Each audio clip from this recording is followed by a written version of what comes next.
Hello పిల్లలు, ఈరోజు మనం కుందేలు తాబేలు కథ చెప్పుకుందాం. అనగనగా ఒక అడవిలో కుందేలు తాబేలు ఉండేవి. కుందేలుకి తాను వేగంగా పరిగెడతానని చెప్పి చాలా గర్వంగా ఉండేది. అది ప్రతిసారి తాబేలును చూసి ఎగతాళి చేసేది. అలానే తాబేలు కూడా కుందేలుకు అహంకారాన్ని చూసి విసుగు చెంది పరుగు పందెం కోసం సవాల్ చేస్తుంది. కుందేలు కూడా అహంకారంతో సరే అంటుంది. పందెం మొదలైన వెంటనే కుందేలు వేగంగా చాలా దూరం వెళ్ళిపోతుంది.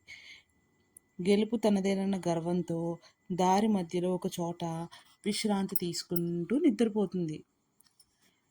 తాబేలు మాత్రం ఎక్కడా ఆగకుండా నెమ్మదిగా స్థిరంగా నడుచుకుంటూ గమ్యం చేరుకుంటుంది. నిద్ర లేచిన కుందేలు తాబేలుని చూసి ఆశ్చర్యపోతుంది. తన తప్పు తను తెలుసుకుని తాబేలు క్షమాపణ చెబుతుంది.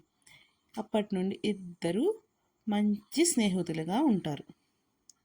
ఈ కథను చూసి మనకు ఏమర్థమవుతుంది? ఎప్పుడు ఎవరిని తక్కువ అంచనా వేయకూడదు. మన శక్తిని అతిగా భావించకూడదు. విజయవంతం కావాలంటే క్రమశిక్షణ, నిరంతర ప్రయత్నం ముఖ్యం.